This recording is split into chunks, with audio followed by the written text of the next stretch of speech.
jump right into it. Yeah, let's jump right into it. We'll start, that'll be our starting point. Great introduction, Lydia. Thank you so much. All right, we are back for laying it down with Big D here. I, of course, am Big D, and today I'm joined by another one of the Season 7 ESL Impact Grand Finalists here from when they were known as the Supernova Comets, now playing under the banner of Shimmer. I believe looking for org. We can get into that later too. But I have Lydia, Fawx, Dalton over here with me. How are you doing today? I'm doing great. I woke up an hour ago, so I'm feeling great. Hell yeah. Well, we appreciate you making time for us this morning as well, afternoon, wherever it is whatever it is where you are. Um, oh, I guess I should have a question lined up. Well, yeah. Let's just jump right into it. Normally we go back in time. We take our time machine backwards here, and I wanted to ask, what are your earliest memories of gaming, and how did they lead you to Counter-Strike? I know the first person shooter I ever played. I don't know if you've ever heard of the Serious Sam games. Of course, I have My brother was playing a the gory first one. delight. Yeah, my brother was playing the first encounter, and one day he's like, "Hey, I gotta go up. I have to like go to the bathroom or whatever. Just like take over." And then he had me play the game while he was in the bathroom, and I just got completely hooked. And so I begged my parents, "Please let me play this game. It's so fun." And they have this option to turn the blood into like flowers and stuff. They call it like the hippie mode. And she said that I could only play it if I kept that enabled the entire time. So yeah, I played through Serious Sam with flowers for blood. That was my first game ever. Well, my first person shooter game, and then pretty much just got hooked on like Gary's mod and stuff after that. Gary's mod is making so there's been two big categories of how I got into Counter Strike from what I've when I've been talking to people on the show and asking that question. And the two main categories have been I had if they started on 1.6 or Source, it's I had an older brother that was playing and I needed to learn how to play and play against him. The other category is I used to play Minecraft, but right now there's a third category sneaking in, and it is Gary's mod. Did you I so yeah, well, I did play 1.6 with my brother as well. Like we would play community servers and stuff like that. I mean, there wasn't many back then because they kind of blew up around Counter-Strike Source, but like Team Fortress Classic and CS 1.6, I think I played those for about a year or two before CSS came out because it came out like 2006. I was like 6 or 7 when that happened, so I only had like a year of 1.6 before Counter-Strike Source came out, and then we would play a lot of community servers like the Zombies game or whatever. Like there was so many back then, you could figure out something to do all the time. I used to watch my brother go to school, and then I'd come home and I'd play video games like Counter-Strike and Gary's Mod. It was before I was even going to school, so that's like Donk Monacy status there, starting at that young of an age. well, maybe if I was like playing actual Counter Strike, I would be Donk. That'd be cool. There's no way those two were playing actual Counter Strike I at don't. 4 years There's old. no. I don't think so. Like I know some people, like I've met some people over the years that like they had thousands of hours in Counter-Strike before they even touched playing competitive, but it was all in like gun game or like arms race or like whatever. Like I Yeah. have to I have to guess those kids are just playing a bunch of deathmatch. Whenever I have a kid, oh, you better believe the moment they can. I mean, maybe before even I'm out of the womb and into the gaming chair. Get yourself They're a mini mouse, like the ones that are only for fingertip grip. That's like their little mouse. They can start even earlier. they make a fingertip mouse. Yeah, they're tiny. They're like called minis or whatever. Like Do I you don't just know move which it one. around with two fingers? No, it's like it's here. Mouse. Imagine you cut it in half, so it's just the white part, basically. That's all you get. And then you just fingertip. That's it. Whoa. A little Big kid could hold it. It's like tiny. The It's Big for D is nerds. clearly not up to date on technological advancements and gaming peripherals. It's okay. I think they're stupid anyway. I still use a wired mouse. We gotta fix that. We gotta fix that. Listen, I'll be honest with you. I had a wireless mouse at one point and it cut out in the middle of one too many sprays for me, and that thing ended in smithereens. And I said, I'm never using another wireless mouse again. That's fair.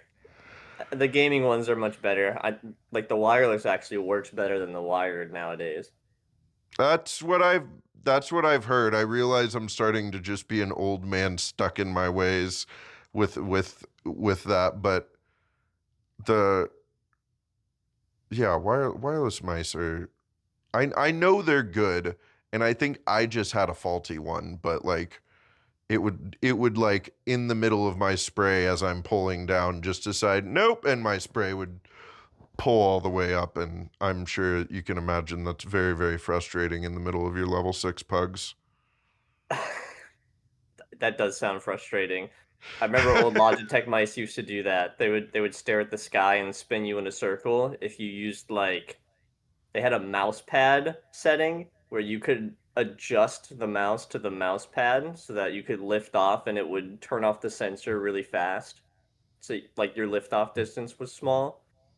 And it was so buggy and like there were so many clips of pros back then. This is like 2015 of pros that would just like look at the sky and spin in a circle because of that bug.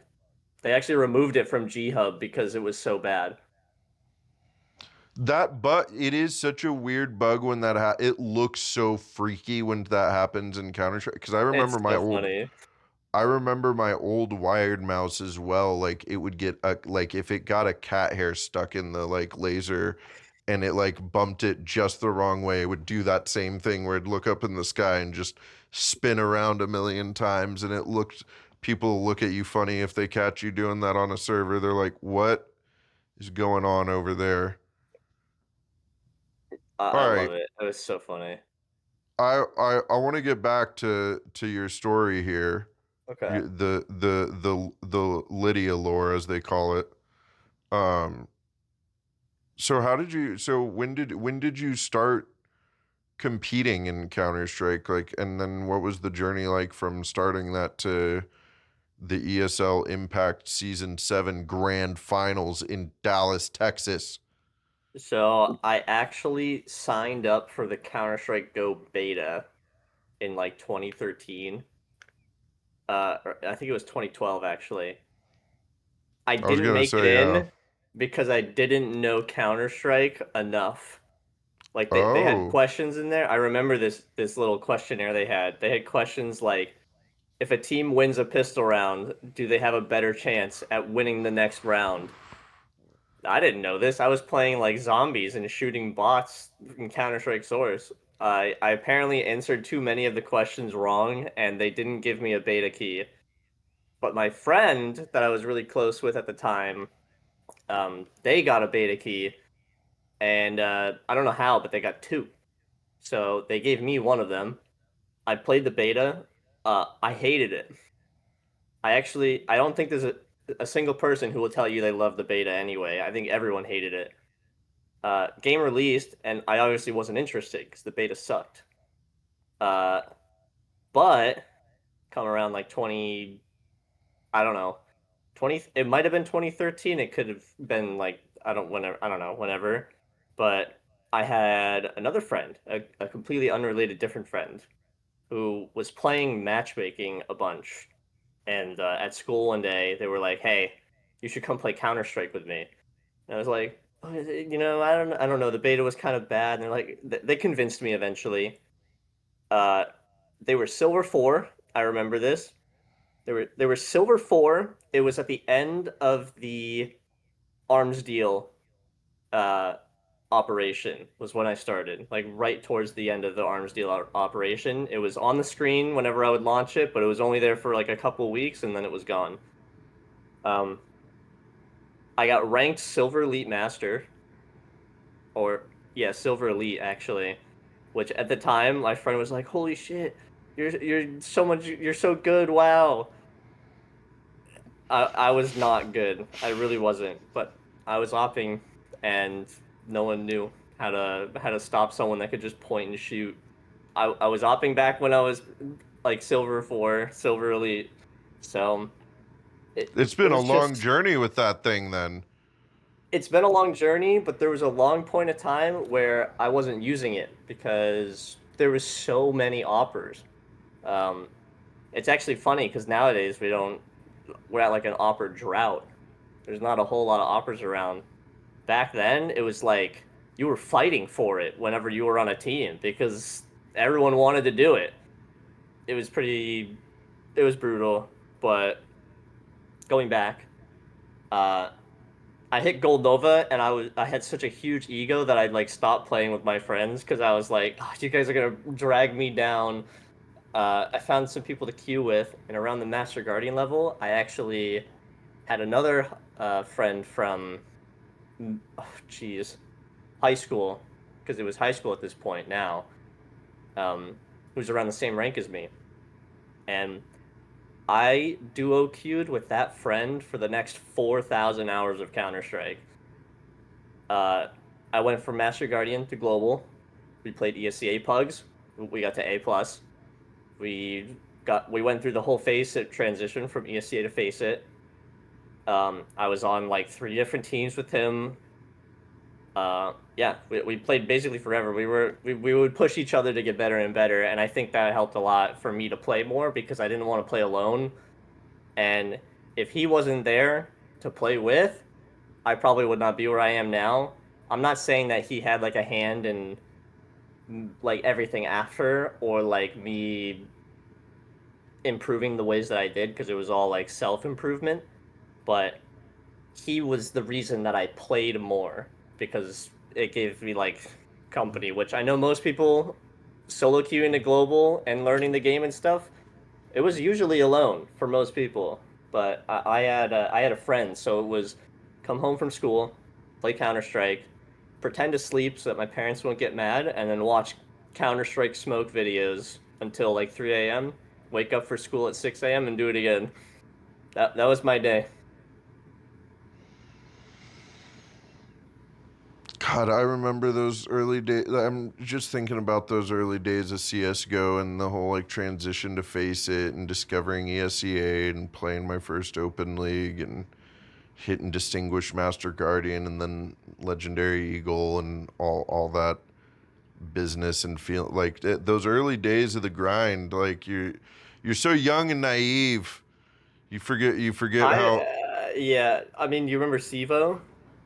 I remember Sivo. Me and old Mitch McInnes were just talking about that yesterday, and he used to play in Glorians that used to play in the Sivo Pro League back in the day.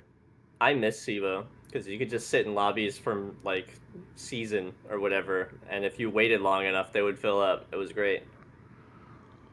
That's right. You had to sit in the lobby and wait for people to join. It wasn't like a queue It was system. like a Yeah, it was like a community server browser where once it filled up, it would activate the game and lock you into it, right? Like, cause you Yeah. had, oh man, I think I sat I in a season lobby for 2 hours once, waiting for it to start. I love that I map, by the way. I was gonna say, is how do you feel about season that? Because that's my favorite competitive map of all time. Anytime someone says like map pool change, they should add this map. I always say season. It's the first thing I Yes. say. That I I I really think the golden map pool would be take out Mirage, take out Inferno. Fuck that map. No one likes it. Um, add Anubis back with changes to like B site or Canal or whatever. Give me season, and then give me cash. Cash in place of Mirage, take out Inferno and replace it with Season, and then let's say like what other map would I remove? Dust 2. Get rid of Dust 2 and then give me Season. I am on board with Cash and Season. Or Anubis. Anubis with Keep changes. keep Anubis out of that damn pool. I hate that map. I actually like Anubis. I just B site is like a nightmare. Like if you get told that you're a B anchor, you're like hearing gunshots and bombs and stuff in your head. Yeah, yeah. Being a B anchor on that map is a really miserable. I think it's a good map. I think it's really interesting to watch, and I just for whatever reason the last like 3-4 months of it being out or in the active duty pool, I was struggling on that map, and I don't know why. There was a period of time where I really loved playing it. I would dominate mid or go in A main and just work that side on T side, but then I don't know what the hell happened. I just don't know what the hell happened. It all comes down to Canal. They just gotta change Canal because the rotates are very weird on that map. Like they all go through choke points, so you kind of have to get Canal control most of the time. I think that's why the proposed changes that I don't know if you saw the ones that Austin made. There were a lot of them Mm-mm. by like the A side Canal, which makes sense. I don't know. I would like changes on everything before they put it back in, but I don't want them to keep it gone forever. I think it was a good map. I think it was a good map too. I'm really happy about Overpass being put back into the pool right now. I haven't like watched any maps on Overpass, and I don't necessarily have like a great win rate on Overpass. And I still have the like I play like B monster, and I run down to monster in my pugs, and oh boy, it's a 4v5 here on CT side because my buddy peaked Fountain and died immediately. But Overpass used to be my highest win rate map before they removed it. I was gonna say my opper friend loves that's his favorite map. So I think that's an opper's paradise with all the really long angles in that one, huh? Yeah, it the meta has kind of shifted offers towards divider most of the time, but I love I love Overpass. It's such a good map. It's actually really hard to play in like a team setting, but when you just get the freedom to walk around and shoot, that's when the map feels good.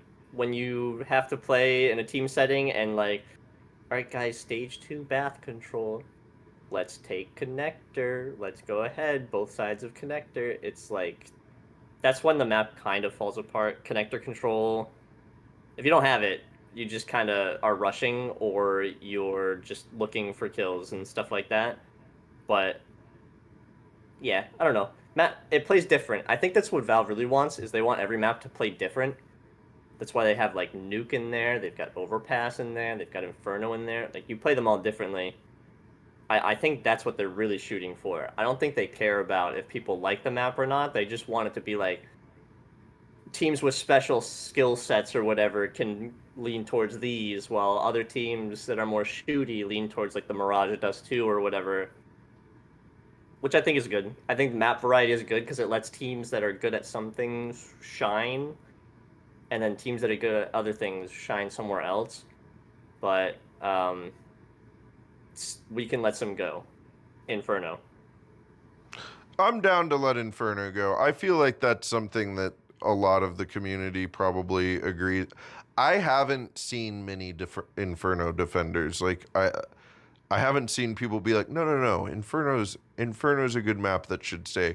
I see plenty of Mirage defenders. I'm one of them. I'm like, no, Mirage is kind of like alongside Dust 2, a perfectly like laid out map that doesn't need any changes and doesn't need to go anywhere and is a Yeah. staple. There's It's a lot fun of to play and fun to watch. that's kind of well, yeah. That I was going to say that fun to watch. They don't remove Inferno because they think that it's good to watch. That it gets But exciting it's rounds, not. but it's not. No one who plays Inferno likes it, people just like watching it because they're like exciting banana fight every round. Like, oh my gosh, there's no slow defaulting. They're just fighting. Holy shit, it's so fast. Uh, Right. but But yeah, then I hate it. immediately 30 seconds after the round starts, it's You're watching everybody saving. just, yeah, you're either saving or you're staring at them waiting until there's 10 seconds left to execute on from lane or from top car. Like, it's not. I have not, other than that Falcons 3v5 round loss uh, at the That was major so earlier funny. this year. I've not found excitement on Inferno since like the major 2018 when Cloud9 won. Like, and I don't even think the like Falcons Aurora or MIBR round that had nothing to do with the map. That was just like holy shit. Falcons with like this They threw. crazy lineup in the major had a literally unlosable round and they lost it. They Like threw. some They threw. So they threw. I think it was like statistically 5v3 with a B site retake was like a 2% chance or something. Like 2% of those rounds are won or something like that when they're gone. Like when they go for it. Uh, I think that's what I saw online. I think the last time I enjoyed Inferno was I like 2019, like Boston Major era. Like that's the last time I enjoyed it. That's what I'm saying. Like it's not been great since then. The new iteration of it in Counter Strike 2 has been kind of like it's just got slightly wonky angles that it feels like that end up making the map not the same. I don't know. It just But has a lot of annoying angles. Like I think the most egregious one is obviously brackets, where you're peeking arch and porch at the same time. It's like arch is fine. They're usually on the corner, but now they've added that little cubby on the left, so now you don't know if they're there. You look at porch, they could be on the corner, they could be on the pillar, they could be hiding, they could be peeking the pillar, or they could be under the balcony, they could be on the balcony, they could be in boiler. So most people just smoke it and then they go arch, but then it's like, okay, they're usually playing from Moto, so now we're getting some Moto fights. They come through the smoke, they're popping the smoke and porch. Like it it's has so bracket. many choke points. It has so Uh, many choke points, and then you look at the other side, like, okay, let's just go the other way, and it's like, oh, this is the choke point. Like this is just the a most known choke choke point. point. Right. It's really, I hate maps that force you through choke points, and everyone always like, oh, Train is an opera map. You'll probably love Train. Always feel choked out in Train.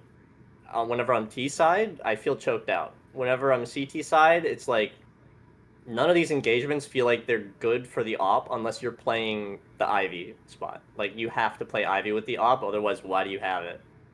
And when you get predictable like that, the op isn't good. You the whole point is to not have them know where you are, uh, unless you're Manesi. Then you can just do whatever you want. What do you yeah, do you like this new train? I've been back and forth on it. So I don't.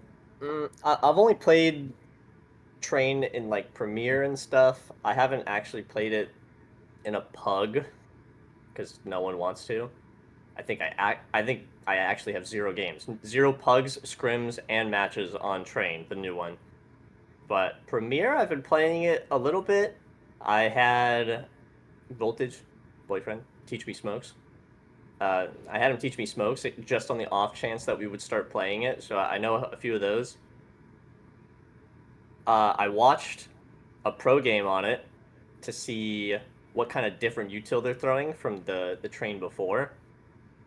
There's a lot of there's a lot of weird tiny windows that you can throw things through, and they all those boxes they added are good. I like the boxes they added. I don't like the one they added next to the train on the A site. The one they added next to the train on A site is a little weird because now CTs can just hide there. I think the whole point was they put the box there because CTs were just standing there and spraying the smoke in sandwich to kill people A main. And so they put a box there, but they also added a spot you can stand on it and you could just do it again anyway. So you're just spraying A main Right. regardless. But now they have a box to hide behind. So that one's kind of stupid. I think that they shouldn't have the thing you can jump on. I think it should just be a box, maybe even just a metal one that you can't shoot through, so that they get stuck there. But it's hard. I don't think I like it, but I think it's also because I don't know how to play it. I bet if I knew how to play it, I would, and I know that entry fraggers love it because there's so much you can do outside of A main as a T that you could jump out to that part on the left, Olaf, behind the box. You can go right straight to the red train and fight the E-box cross. But then you play as CT side and you're just throwing so much utility at the start of the round to stop these key points, like Molotov from Z all the way up to the staircase in B hall through a window. You're just throwing that so they don't go pop dog.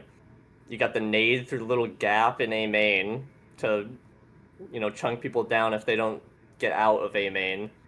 You get I don't know. I think it plays different, and that's what they want. They just want it to play different. I don't know how to play it, so I I'm gonna think give it a 6 out of 10. 6 out of 10. All right. I think that yeah, I can agree with that. I think you're right though that Valve probably is more interested in making sure the map pool all plays different. That's why we might see Vertigo make a return before something like Anubis or Yeah, you're whatever. probably Just right. just because now I'll tell you what plays really different. Season, Season. That's right. damn right. Have you have you played Season recently? Recently, what do you mean by recently? Like, have you played a game of Season like in a 10 man or like in a uh like just a pug of any kind or like deathmatched it even?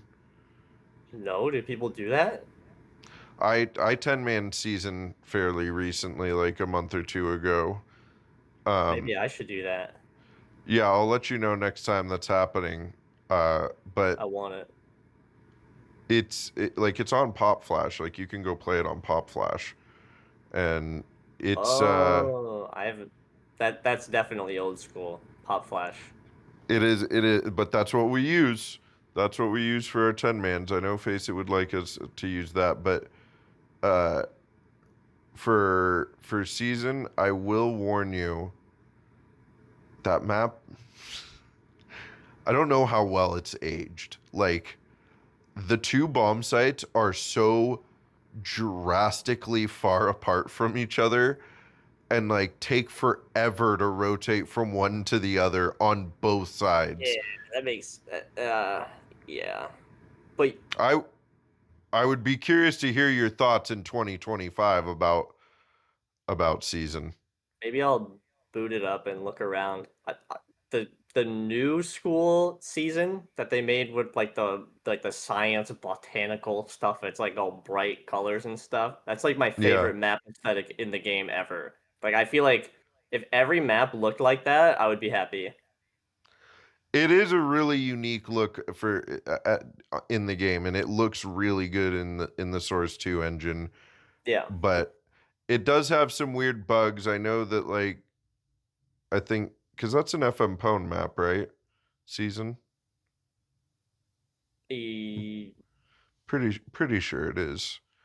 I think he's fixing some stuff in Season. I think.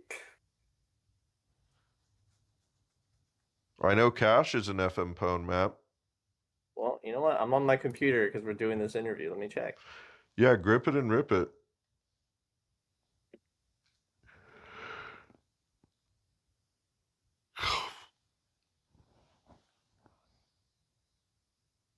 Uh, so the original one was created by someone named Cached. Cached. I don't even know how to pronounce that last name. Ted But FM McWayne, and then he made the CS:GO version. FM Pwn FM made Pwn did the port to CS:GO. Yeah, that the that old one, and then the new one. I think he also made I after. think he made that new one with the reskin. Like he did the textures on that new one that you're talking about. I'm Yeah, pretty sure. Yeah, made with the help of FM Pwn. That's my goat. That's dude. Yeah, I love FM Pone. I've gotten to play test a few of his. I got to play test Sub Zero when it was coming out, and I play tested another one recently with him that was like an absolute bare bones start. We're gonna get him on the show at some point. Damn it, it'll be I'm sick. I'm in his secret testing server, but I haven't been there for a play test yet. Yeah, I'm there too. I'm friends with him on Steam, and I just message him on Steam sometimes. Yeah, well, I didn't mean to just start bragging about people I know here on the show. Um, all right, let's get back. We left off in your journey to the ESL Impact Season 7 Grand Finals in Dallas, Texas. Uh, we left off on your journey. You said you made it to Global Elite with your friend. You've talked about your duo, and you were there for the ESEA to ESL or to face it transition, and then when did you start like playing competitive? And then when did you start getting into So Impact? it's actually a funny story. I had a falling out with that person because they were Oh no. no drama. I won't even say who the person is. They're better now, but they did a lot of weird stuff like trying to take my spot on teams whenever I would join them or Oh. stuff like that. It was just weird stuff. Um, they're better now, but yeah, I stopped playing with them after that, and then all of my motivation was killed. Like doing all that stuff alone, looking for teams alone and stuff. I just because I'm gonna be honest, I'm super bad at looking for teams, and at that point, I knew nobody. So if I wasn't on a team, there was no way I was finding anybody for a team. I got picked up by some old teammates uh, for ESCA Intermediate, and that team had drifts on it at one point. It was like drifts, Speedy, who's like a siege player, and then some other people that don't play anymore. So I don't even know if their names matter, but we made it to quarterfinal of the IM playoffs, and we played against DJ Swang, and we lost against DJ Swang. And then after that, I quit. Um, a little bit during that season, Fish the Husky was talking to me because I was hanging around his stream at that point. I was like part of his stream community or whatever. I would just hang out and play matchmaking. It was around the time that I was stopping playing, and then he invited me to play a bunch, and then I started playing a bunch. It was the most matchmaking I had played since 2014. Um, it was a lot of matchmaking games, like a lot. And I kind of needed that because I barely played the game and clearly it was showing I was not doing great. And after that, I started playing way better. And he's like, I'm making it an Impact team. I think you should be on it. And I had known about Impact. I didn't want to join Impact because I was like, I don't know how they're going to do with like trans folks, you know? Like, I don't want to like start anything. I don't know how many are in there. I don't know. He convinced me. He said it was fine. There would probably be another trans woman on the team anyway, which there was. Uh, the team, long ago, the first group chat I ever got added to had two EU players in it. Uh, it also had Olya and Scraft in it. So they're like wicked OGs. Those are like the first Impact peeps I ever met was Olya and Scraft. Uh, Mira was also there. So it was like Mira, Olya, Scraft, and then Maria Bob. I don't know if she still plays. That team was like cobbled. It was as cobbled together as you could think. We would just kind of play the cash cups and we would lose to Shimmer and then we would go next. Uh, that journey I didn't think would go very far. I at first I wasn't taking it too seriously because I was like, I don't even know if I really want to play here. I don't know if I want to do this or whatever. And then we played that my first Impact season. We qualified. It was me, Mira, Dasha, so Daria, who's on Lumen. I don't know if they're Lumen anymore. and then I think it's Waves right now or whatever it is. and then Chigan. So it was Chigan, me, Mira, Dasha, and Kate the Kitty. I don't think she plays anymore either. Uh, we finished third in the season, like for the North American season. We finished third, almost second. We almost made it. As long as one team beat Shimmer, we would have made it. But I mean, third place, I was pretty happy with that. And that's when I was like, oh shit, like, I want to win next time. We didn't win next time, but it did get me hooked into Impact. And I think that's when I started to really make that push. Um, then Ink and I, once we had a limitless contract, once that ran out, we made Lotus. So me and Ink and the rest of the team, mostly Ink. He did basically all of it. He made we group funded the name, so we all figured out a name. He did like the outsourcing for the logo. He did banners for everybody, all this stuff, and he was coaching Lotus the whole time too. Um, and that's when we played that season under Lotus, the next one where we lost. That season, I was kind of, I don't know. It's weird because like I wanted to keep playing, but at the same time it was like I don't want to keep losing, and they just took a slot away. Like only one team could go to LAN, which was kind of demotivating. I think a lot of Impact players felt that way. Where like if there's only one slot, what's really the point? They're taking away Cash Cups soon anyway. We didn't know it at the time, but once they announced that, it was scary.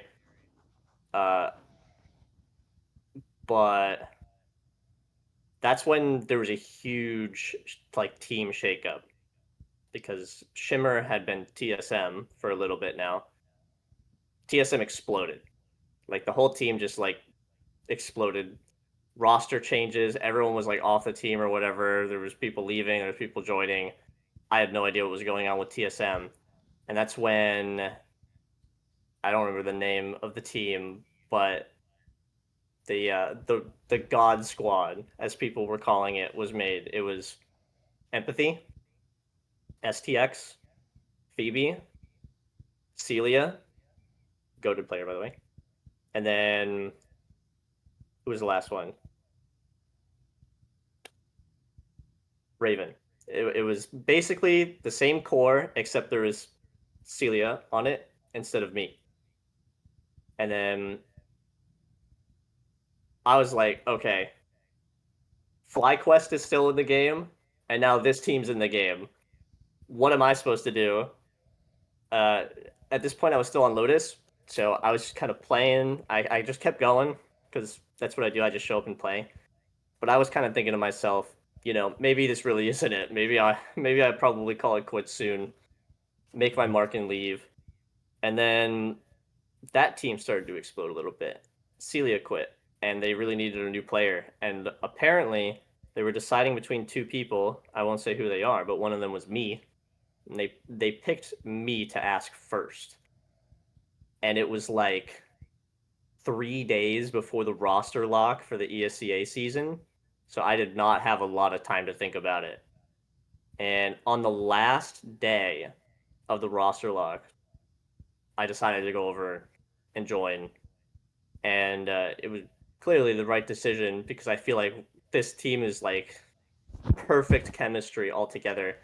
Phoebe, after that, had to go back to Australia. So there was another gap, and we got Sylvie out of retirement. Serendipity. We pulled her out of retirement to come back and play, and yeah, perfect team formed together. I was lucky enough to be asked because at the time I didn't think I would ever get invited to that team because Empathy was on it and she was opping a lot. Like that was around the time when she was doing the opping. She hates opping on CS2 by the way, which is why she doesn't do it anymore. And they had Raven opping. So it's like, okay, well, if they didn't want one person op, they could just have the other one op. They don't need to pick up an opper. I thought they would just pick up a rifler or something. Um, but they asked me first. I was opping, like immediately. They just had me opping right away. Phoebe leaves, Sylvie joins, and then boom, roster's created. So we were Shimmer. It took us a while to get the initial kinks out of the system, and then once Phoebe was completely out of the picture back to Australia, we completely locked in, and it was like everything was just firing on all cylinders. We were improving like every single day. Season comes along and we just crush it, like out of nowhere. We just completely crush it, and I think that's what got all of us hooked into the team was how well the like first season went, even before LAN. Just like the whole NA season, especially beating FlyQuest, because like no team had done that in such a long time. It was good. It was basically it made me glad that I didn't leave. I almost did. I'm glad you didn't leave too. You guys have been killing it this year. It's been a lot of fun to watch. Well, and then before we before we get close to wrapping up here, talk me through what it was like being there in Dallas and that experience of getting to play on the big stage.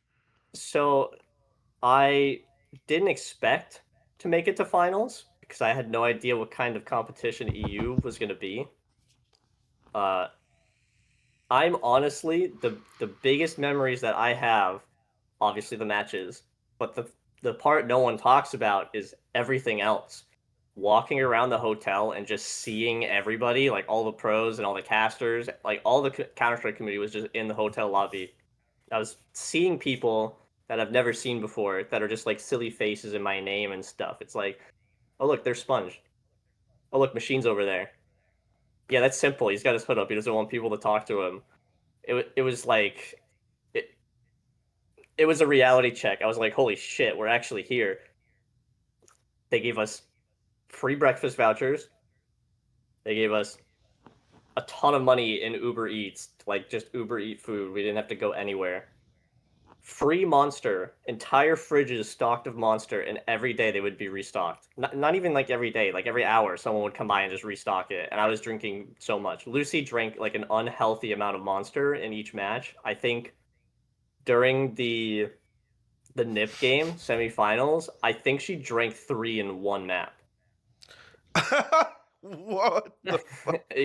Yeah, I told her to chill out. I was like, you're gonna have a heart attack and die. You need to stop. But I don't know. She's built different. I don't, she's just built different. Uh, but yeah, the hotel, the prac room, they gave us an entire hotel room with nothing but computers and stuff in it. It was like five computers. Actually, I think it was six. No, it was five. It was five computers, a TV, a table, and cables everywhere. Like I don't think they really cared about how the cables looked because they just came straight out of the bathroom. You couldn't even close the bathroom door. But it was just open 24/7. You could just go into the prac room at any point onto the computer and just like do whatever. And I think that was just awesome. Like they basically gave you everything in that moment for that whole week, anything you wanted, and you could just do it. It was amazing. I walked around the city as well. It was humid and hot as fuck. So I don't really blame anyone for not wanting to leave the venue, if I'm honest. Dallas is humid, and it's pretty warm, and the temp and the like weather is really weird right around that time that they have that event. I remember 2024 last year when I went, it was wild. There were like two tornadoes that touched down at the beginning of the week and like knocked out half the power. They weren't even Oh, that's sure. Like, good. yeah, it was crazy in Dallas last year. It just has crazy weather. You know where you need to check out next time you're there? What? Do you like pizza? Yeah. I don't think I've ever met anybody that's answered no to that question, but uh, there's a place down just a few. It's like half a mile from the venue, from the K. Bailey Hutchinson. It's down there on Main Street, like right. It's like right across the street from the Stadler, where the if you know where that is downtown, that big famous hotel that's whatever. Anyway, there's a little pizza place there. There's a little Italian restaurant there that serves these wood-fired pizzas called Partenope, and it is so fucking good. I ate twice there while I was in Dallas last I year. mean, are you going to be at Dallas next time? Well, they're not doing Dallas in 2026 because the K. Bailey Hutchinson is undergoing renovation, so they haven't Oh, announced where. shit. But at some point when I go back to Dallas, 100% yes, I will be going to that place, and I'm taking all the Counter Strike people I know. I'm Yeah, gonna be like you gotta take me leading there. a I want mob. to go. Yeah, absolutely. We're going without a doubt. I Yeah, didn't really get to try any places around there, like local places. I only walked to like someone else's hotel to like have dinner with them or whatever. I didn't really check any places out. yeah, I walked around that. So I stayed in that area. That's the only way I found it. I stayed in the Hotel Indigo downtown both years in a row, 23 and 24, and then I'd walk down to the convention center, which was like half mile or whatever every day. And that's the only reason I saw stuff. Honestly, something I have figured out when I go to LAN and I travel, you're not really seeing much of the place you're traveling to. Like when you're at LAN, you're I at mean, LAN. I think a big exception is Philly. I think Philly, you are seeing a lot of Philadelphia when you go. Because that's actually in downtown Philly, right? Like Yeah. that's It's like in the whereas middle. You can't park there, so you're always parked far away or Ubering or whatever. Most people just walk. They just walk there, and you pass so many cool places. We went down to like Chinatown and got a shake or whatever. It was the best shake I'd ever had. It was so good. Philly's just has so many good places. I don't know. If it wasn't so expensive, I'd think about living there. But I also hate cities, so it's kind of like, eh, you know. It's nice though. are you I signed up for Blocktober? No, it sold out too fast. And then when the second one came along, the team's like, "Is it even worth for us to go? Like, it's so much money to get us all in the same spot because we're all across the country." Uh, we eventually decided probably not best to go. I think I'm still gonna go to Philly. I don't know if I'll get a spectator pass, but I have a bunch of people I said I would be there around then, and we didn't sign up. So I'm like, okay, well, fuck. Now what am I gonna do? I'm excited to go see it. I also found I'm you guys are going to be in Knoxville though, right? Yeah, we'll be in Knoxville. I don't actually know when Oh, that is. I probably should it's figure here that in out. two. It's 2 weeks from this weekend. When is that? September 5th through 7th. Oh, yeah, I can do that. I'm probably driving. It's really far away, but I'm probably driving Where that are way. you? I live in Ohio. So Ohio. New Jersey's like 14, 15 hours away. How far is Knoxville? I don't know. Let's find out. Ohio to Knoxville drive.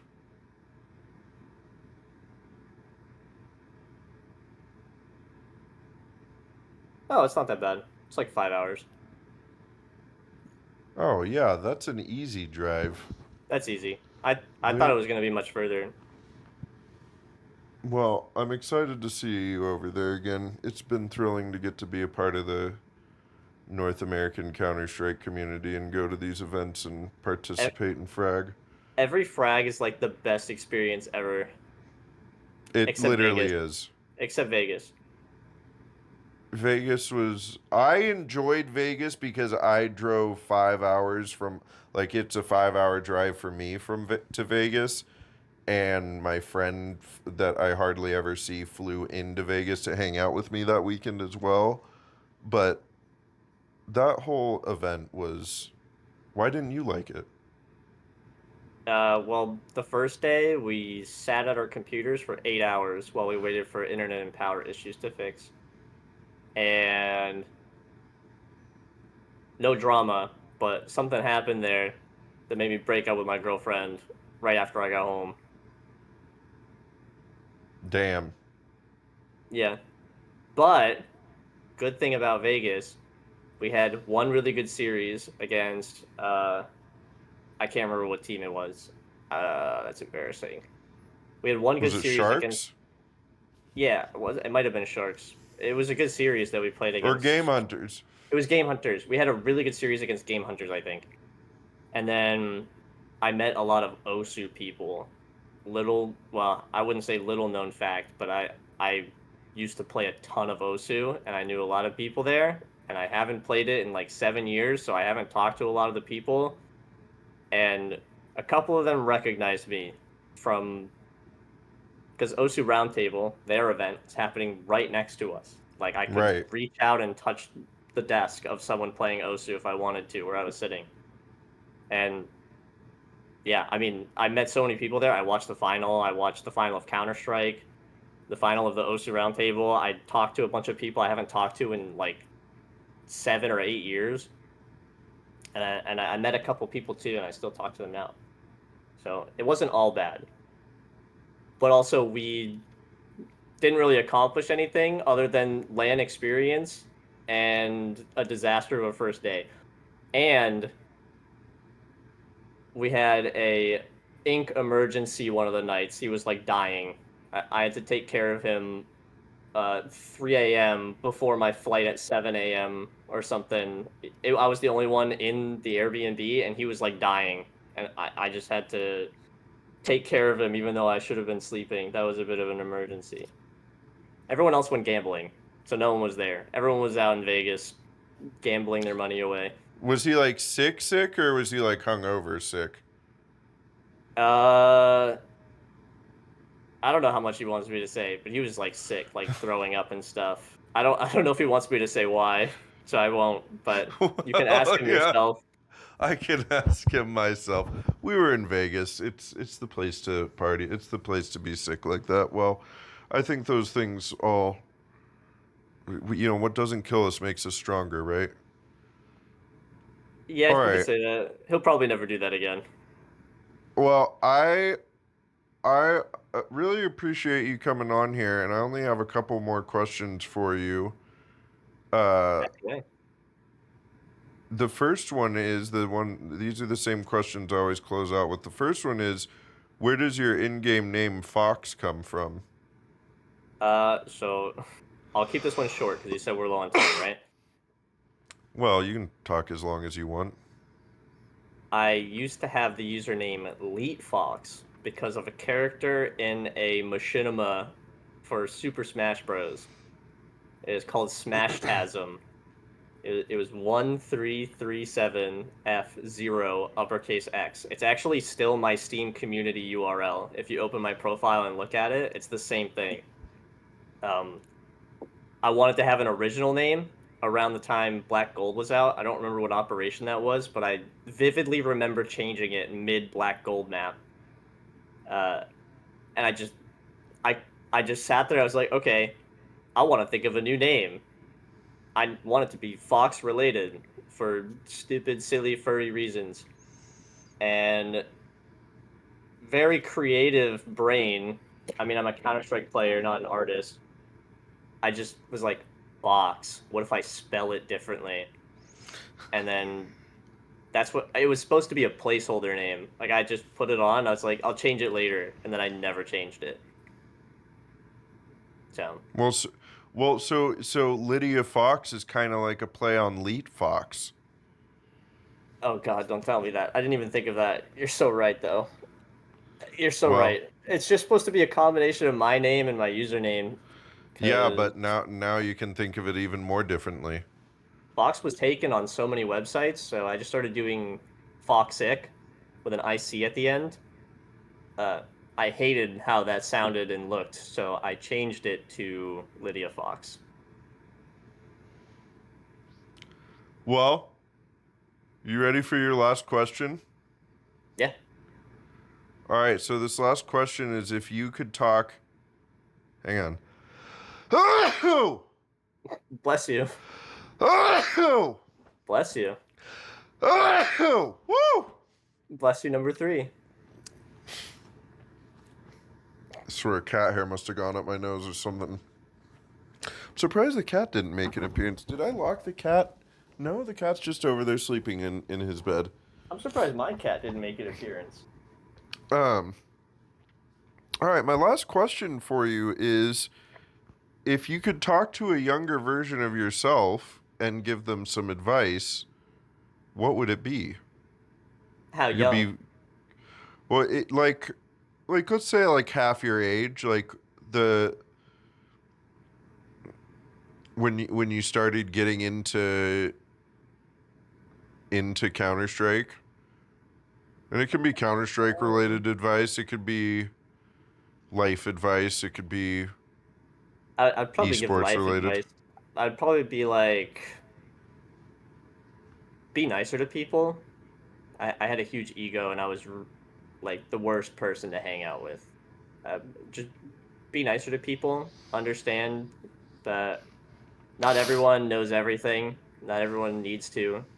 Um, you don't gotta tell everyone you know everything because I used to do that. I used to be like super ego. Just be nicer to people. Uh, be open with yourself.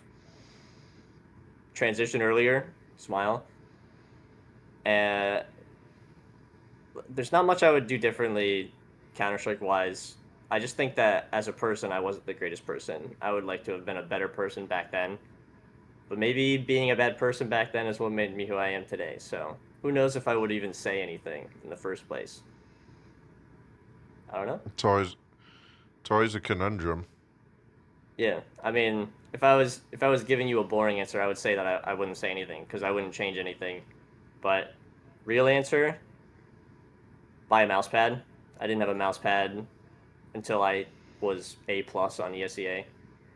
I just played on a wooden desk. What the hell? Yeah, 16 by 10 TV sitting on my desk. It was gigantic. I had my laptop half closed so I could see the TV, and I was using it as a keyboard. And then I had my G403 on my wooden desk, no mouse pad. The desk was so smoothed over from how long I had played on it that it was like its own mouse pad. It was like flat. There was no grooves in the desk at all. It was worn down flat. It was pretty cool. That is actually pretty cool. Well, I think that's great advice either way, both all of it. But anyway, well, I appreciate you coming down on the show and yapping with me here. It's a good full hour long episode for you all to enjoy. And before we go, Hot One style, this camera, this camera, this camera. You want to let the people know where to find you? Any shout outs, plugs you want to give before we head out of here? I mean, I'm Lydia Fawx everywhere, no space. Um, follow me on Twitter. Smile. I stream if you want to watch that. It's inconsistent lately, but I stream. I'll be back to doing it consistently. It's we chill out. We play matchmaking with people in the chat. It's fun. Come say hi. That's about it. All right. Well, and then we'll see you in Knoxville here in a few weeks as well.